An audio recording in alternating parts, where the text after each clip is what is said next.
দেশের সার্বভৌমত্ব ও জনগণের জানমাল রক্ষায় নতুন ক্যাডেটদের সর্বদা নিজেদের উৎসর্গ করার নির্দেশ দিয়েছেন সেনাপ্রধান জেনারেল ওয়াকারুজ্জামান। সেই সাথে দেশের উন্নয়নে খেটে খাওয়া মানুষদের অবদানকে স্মরণে রেখে আগামীতে কাজ করার তাগিদও দিয়েছেন তিনি। সকালে চট্টগ্রামের ভাটিয়ারীর বিএমএ প্যারেড গ্রাউন্ডে অনুষ্ঠিত হলো রাষ্ট্রপতি কুচকাওয়াজে প্রধান অতিথির বক্তৃতায় সেনাপ্রধান এই কথা বলেন।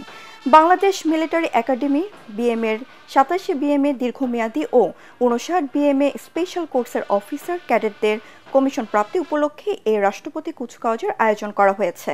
সেনাবাহিনী প্রধান জেনারেল ওয়াকারুজ্জামান মনোজ্ঞ কুচকাওয়াজ পরিদর্শন ও প্যারেডের অভিবাদন গ্রহণ করেন। পাশাপাশি তিনি কৃতি ক্যাডেটদের মাঝে পুরস্কার বিতরণ করেন। দীর্ঘ 3 বছরের কঠোর সামরিক প্রশিক্ষণ শেষে এই কুচকাওয়াজের মাধ্যমে 87 বিএমএ দীর্ঘমেয়াদী কোর্সের সর্বমোট 213 জন অফিসার ক্যাডেট এবং 59 বিএমএ স্পেশাল কোর্সের 14 জন অফিসার ক্যাডেট ও 4 জন ট্রেনি অফিসার বাংলাদেশ সেনাবাহিনীতে কমিশন লাভ করলেন। প্রিয় ক্যাডেটবৃন্দ, মনে রাখবে তোমরা প্রশিক্ষণ শেষে নতুন জীবনে পদার্পণ করছো। সেখানে তোমাদের দায়িত্ব কর্তব্য অনেক বেশি। তোমরা অধীনস্থদের প্রতি সহানুভূতিশীল হবে এবং তাদের ভালো মন্দের প্রতি খেয়াল রাখবে। সর্বদা অধীনস্থদের সুপ্রশিক্ষিত করে গড়ে তুলবে এবং তাদের সামনে নিজেকে উদাহরণস্বরূপ উপস্থাপন করবে। তোমাদের প্রশিক্ষণের দক্ষতা বৃদ্ধির জন্য সর্বদা সচেষ্ট থাকবে। তাহলেই তোমরা কর্মক্ষেত্রে সফল হতে পারবে। বসুন্ধরা ডায়াপেন্ট এখন আরো উন্নত। এই হট এয়ার থ্রো টপশিট দ্রুত শোষণ করে সোনামণিকে দেয় কোমল অনুভূতি। নোয়াখালীর মেঘনাচরে ডাকাতি বেড়েছে। একদিকে জলদস্যু, অন্যদিকে ডাকাত আতঙ্কে দিশেহারা স্থানীয়রা। ডাকাত চক্র লুট করে নিচ্ছেন দোকানের মালামাল, স্বর্ণালংকার ও কৃষকদের ফসল। ডাকাত ও জলদস্যুর কবল থেকে রক্ষায় প্রশাসনকে আরও কার্যকর ব্যবস্থা নেওয়ার দাবি চলাঞ্চলের বাসিন্দাদের। নোয়াখালী থেকে সাইফুর রহমান রাসেলের রিপোর্ট, জানাচ্ছেন মিজান শাহজাহান। নোয়াখালীর হাতিয়ায় মেঘনা নদীর বুকে জেগে ওঠা দুর্গম খাসিয়ার চর যেন প্রকৃতির এক অপরূপ সৌন্দর্যের লীলাভূমি। এখানে 8 বছর আগে থেকে বসতি গড়ছেন নদী ভাঙনের শিকার অসহায় মানুষ। শুরুর দিকে ডাকাত জলদস্যুকে চাঁদা দিয়ে বসতি গড়ে উঠলেও গেল কয়েক বছর শান্তিতে ছিল চরবাসী। হঠাৎ করে এ চরে আবারও বেড়েছে ডাকাতের উৎপাত।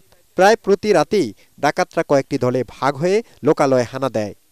বারলিয়া বাজার, ফখরুদ্দিন বাজার, মামুন বাজার প্রায় 100 দোকান লুট হয়েছে এবং 1-1.5 কোটি টাকার মাল নিয়ে গেছে এবং মহিষ, গরু, ছাগল এগুলা অনেকগুলা নিয়ে গেছে এবং অনেকগুলো এখানে রান্না করেও খাইছে। কথা কইবা গুল্লি করুম অমনি অস্ত্র ইয়া দেখছি, একটা বাঘা দেখছি, বড় ভাগা একটা দেখছি আর ছোট অস্ত্র লাগে।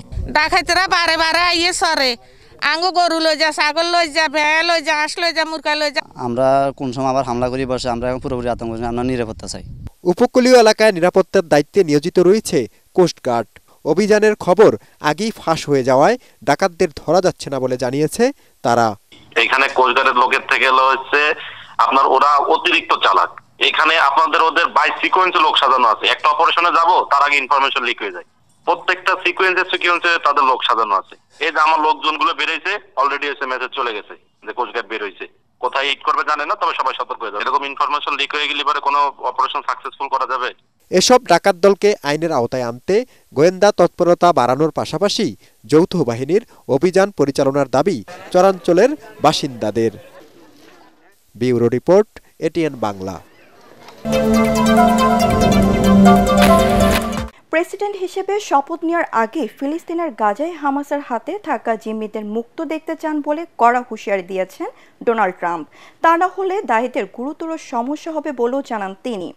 নিজের ট্রুথ সোশ্যালে দেওয়া এক পোস্টে তিনি এই হুঁশিয়ারি দেন। সংবাদ সংস্থা এএফপির হিসাবে হামাসের হাতে জিম্মি হন 251 জন। তাদের অনেকে মারা গেছেন, কয়েকজনকে মুক্তি দেওয়া হয়েছে। গাজায় এখনও জিম্মি আছেন 97 জন। এদিকে হামাস জানিয়েছে ফিলিস্তিনের গাজায় হামাসের হাতে থাকা 33 জন জিম্মি নিহত হয়েছেন। ইসরায়েলের সর্বাত্মক যুদ্ধ শুরুর পর গত প্রায় 14 মাসে এসব জিম্মি নিহত হন বলে জানান তারা। হামাসের পক্ষ থেকে সোমবার এক ভিডিও বার্তায় জিম্মি নিহতের এই সংখ্যা জানানো হয়। এতে আরও বলা হয়, যুদ্ধাপরাধী নেতানিয়াহুর হুটোকারিতা এবং তার চলমান অগ্রাসনের কারণে গাজায় এসব জিম্মি নিহত হয়েছেন। এদিকে হামাসের হাতে বন্দীদের মুক্তির দাবিতে তেল আবিবে হাজার হাজার মানুষ প্রতিবাদ জানিয়ে পথে নেমে আসে। তারা অবিলম্বে বন্দীদের মুক্তির দাবি জানায়।